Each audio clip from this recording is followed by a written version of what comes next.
Good morning, it's Debbie with the Pickin Coop Farmstead. I'm back out in my garden this morning. I'd shut off my sprinklers about an hour ago, but I was walking around and I noticed that my sprinkler wasn't going all the way around, which is kind of rare for that one. I just bragged on that sprinkler yesterday.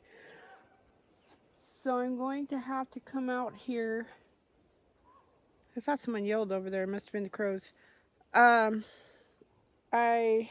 thought I would come out here and I'm going to have to water by hand, but then I also want to sprinkle some diatomaceous earth on some of the little cruciferous that the bugs are starting to eat, so come along. I got the first couple of beds. This one here, the pumpkin bed over there, got it pretty good, and the next one over, it got that one nice, but the one adjacent to that, it didn't really get it very well, the one with the arch right over there. So I'm going to water that one in and then just continue to the back. I don't know, for some reason, our water is gravity flow, and for some reason, sometimes the pressure fluctuates, so I think that has a lot to do with it. Now, the positive side of the sprinkler not reaching the whole garden is my cruciferous bed to the back right here is still covered with diatomaceous earth. So that is, there's always something positive out of a negative. You got to look at life that way. I do have to show you, I've got some little baby spinach emerging. So far so good. That's the first time I've ever had spinach germinate. So we do have bug pressure right here, so I got to put diatomaceous earth on these guys. Definitely bug pressure here, so we got to sprinkle these guys. It's funny, it's on the other side of the bed and not this side. This side looks pretty darn good. Well, that one's got some bug pressure. This is the first bunch of garlic that I planted, and it's doing really well. Rutabagas doing fantastic. Then we come down here, we've got little baby beets, some more. I think some of this might be amaranth, all the tiny little seedlings that are not in a row. And then we have baby coriander, or cilantro if you will, and that's all we have right there. The garlic emerging from the second bed I planted.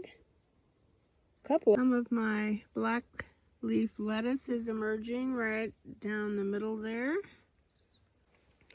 Look at this beauty. Since it's gotten a little cooler, they're really coming on. Got a lot of blushing tomatoes, some purple tomatillos, green tomatillos, and some calendula. I did want to show you my first wave of peas. They're doing fantastic. I'm very excited about those guys. And then this cabbage bed behind them is doing really well too. So far, this stuff has not succumbed to bug pressure. I did want to show you these Star of David. Look how big they are. I'm letting them go to seed. There's like 1, 2, there's another one over there, 3, and there's a fourth one right here. So I'm letting them dry right on the plant. Otherwise I would have chopped this guy down just to have more room in here. But I'm pretty excited about that. So yeah. And then there's Johnny Boy over there, keeping guard, my faithful garden companion. Alright, so now I'm going to sprinkle a little of my diatomaceous earth. You want to get food grade.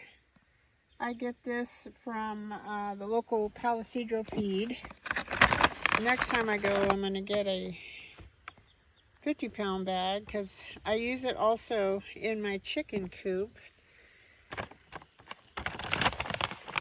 When I rake it out to clean it, I sprinkle a little bit of that. I only do it like once a month though. I don't sprinkle it on. And then I dust my chickens with it.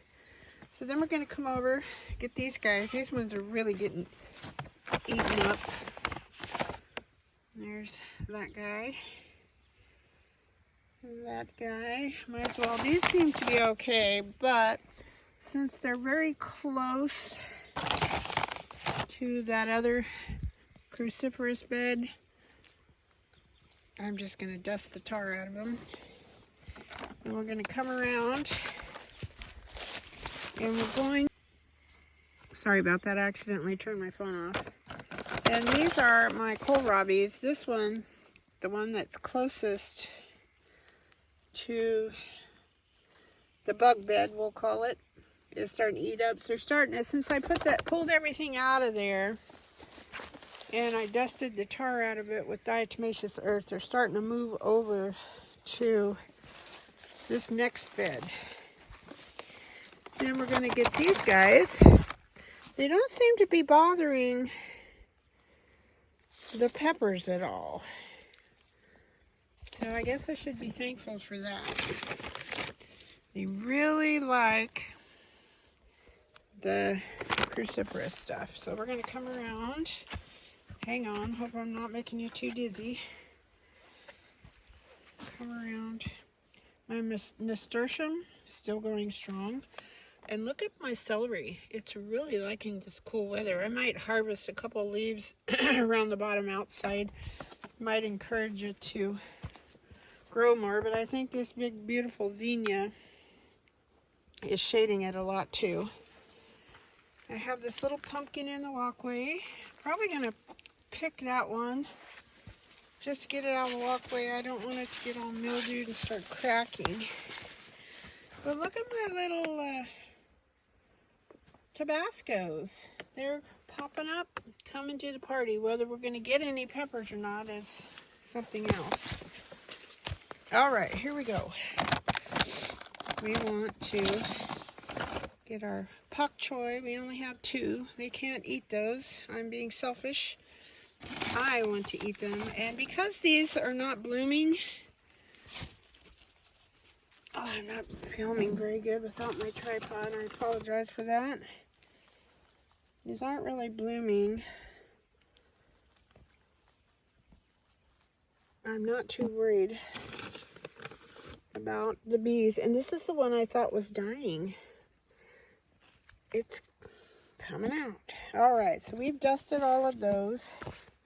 Between the mud and the diatomaceous earth, I'm a mess. Alright, so we got that. I think we're okay.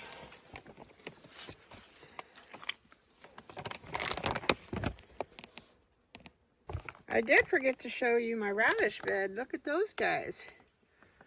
So I think I'm going to plant a second wave of radish, possibly tomorrow. I was going to do it today. It's still absolutely nothing in the parsnip bed. I think that's a lost cause. I got 1 strawberry, some more cherry tomatoes. So I had a handful of strawberries, plus I ate about 4 or 5, so yeah, they're kind of yummy. It's a fight to get them before the slugs get to them. When the slugs get to them, I just give them to my chickens, and boy, do they love them. Alright guys, that's all I have for you today. I hope the sun is shining where you are. I hope you're all healthy, well, and safe. Again, please donate and pray for the folks in the wake of Hurricane Helene. They're starting to make a little progress, getting food up to people up in the hills and the mountains that are stranded. Your donations really, really count. So please, if you can, the price of a Starbucks coffee, you know, if you do that every day, that's like, even if you only do it 5 days a week, that's like over 20 bucks, 25, 30 if with a tip. So if you can, please donate. And stay safe. Thank you so much for watching, sharing, commenting, and I'll talk to you folks later. God bless. Bye-bye.